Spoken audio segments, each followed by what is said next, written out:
मीरपुर नाम के शहर में तेजस अपनी पत्नी नीरू के साथ रहता था। पति पत्नी दोनों ही नौकरी करते थे। एक दिन तेजस गांव अपनी माँ के पास फोन करता है। हेलो, प्रणाम माँ। जीते रहो माँ, तुम दादी बनने वाली हो। हैं? अरे वाह, ठीक है बेटा, मैं कल ही आती हूँ। जब माँ जी शहर पहुंची तो बेटे बहू ने बहुत अच्छे से स्वागत किया। लीजिए माँ जी चाय। अरे गर्मा गर्म पकोड़े ले आओ माँ के लिए। नीरू रसोई में गई और 2 मिनट में ही पकोड़े ले आई। जी ये लीजिए। बहू जादू से बनाए हैं क्या? अभी तो रसोई में गई थी। यम्मी। माँ जी, शीला रसोई में पकोड़े तल रही है, मैं बस लेकर आई। हे भगवान, मेरा धर्म भ्रष्ट कर दिया तूने। अब तो गंगा जल से शुद्धिकरण करना होगा। दूसरे दिन, माँ जी मैंने नाश्ता बना दिया है, ऑफिस जा रही हूँ। पर अभी तो घर का सारा काम पड़ा है। शीला आती ही होगी, झाड़ू पोछा बर्तन कपड़े वो सब कर लेगी। हमारे जमाने में घर का सारा काम हम ही करते थे। जी माँ जी, आप बहुत होशियार हैं, मैं घर ऑफिस दोनों नहीं संभाल पाती। तो जरूरत क्या है घर से बाहर जाकर चाकरी करने की? वैसे भी घर का काम खुद करने से घर में बरकत आती है, समझी? पर माँ जी। पर वर कुछ नहीं, इस महीने की पगार मिले फिर ऑफिस बंद है। हाँ। रात को नीरू तेजस से कहती है, सुनिए जी, माँ जी बोल रही थी कि मैं नौकरी छोड़ दूं। वैसे ठीक ही तो है, अभी तुम्हें आराम की जरूरत है। फिर भी आराम कहाँ, शीला को छुड़ाने के लिए बोल रही थी। तो अब 24 घंटे में इतना काम तो कर ही सकती हो। पर जॉब पसंद है मुझे, घर पर मन नहीं लगेगा। अगले दिन जब दोनों ऑफिस के लिए निकल रहे थे, मेरी तो कोई कीमत ही नहीं है इस घर में। माँ जी, आजकल महंगाई बहुत है, रहन सहन भी बदल गया है, दोनों नौकरी करते हैं तभी ठीक रहता है। अच्छा, तू कहना क्या चाहती है?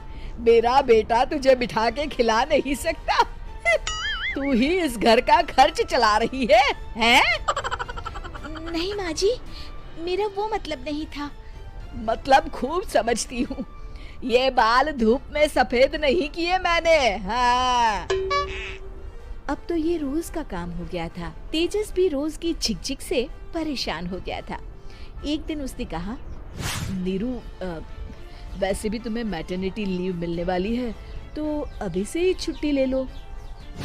पर क्या, मेरी सैलरी अच्छी खासी है। आखिर नीरू ने रिजाइन कर दिया। जब बच्चा हुआ तो घर में सब बहुत खुश हुए। कुछ दिनों बाद तेजस फाइल देख रहा था। क्या हुआ तेजस, कुछ परेशान लग रहे हो? अब हाँ, वो हमारी जितनी सेविंग्स थी वो तो हॉस्पिटल में और छठी के फंक्शन में खत्म हो गई है नीरू। और अभी वैसे मंदी चल रही है तो मैं बोल रही थी कल मुन्ना को हेपेटाइटिस का टीका लगवाना है। नीरू, क्या पोस्टपोन नहीं कर सकते? नहीं जी, बिल्कुल नहीं। अब तेजस को समझ में आ रहा था कि उससे गलती हुई है। पैसों की कमी का असर घर के माहौल पर भी पड़ रहा था। अगले दिन, बेटा मेरा चश्मा और ये दवाइयाँ ले आना, पर्चा देते हुए माँ जी ने कहा। जी।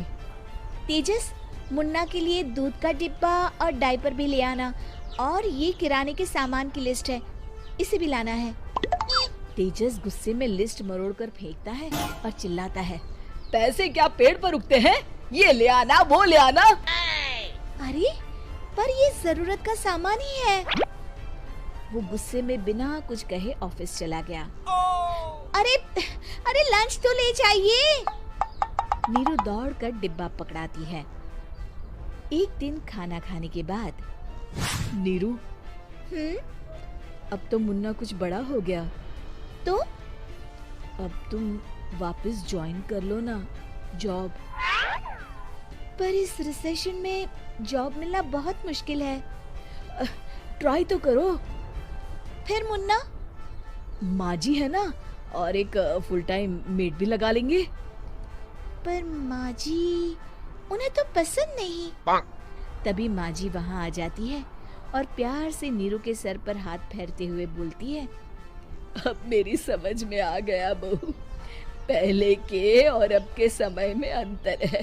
तुम काम शुरू करो, मुन्ना की जिम्मेदारी मेरी। मेरी प्यारी माँ जी। ये कहकर नीरू उनके गले लग गई। शिक्षा, परिवर्तन संसार का नियम है, हमें भी समय के साथ चलना चाहिए। उम्मीद है कि आपको हमारी ये कहानी पसंद आई होगी। कृपया हमारे चैनल को सब्सक्राइब करें और सभी अपडेट्स के लिए बेल आइकन जरूर क्लिक करें। और हाँ, वीडियो लाइक और शेयर करना मत भूलिएगा।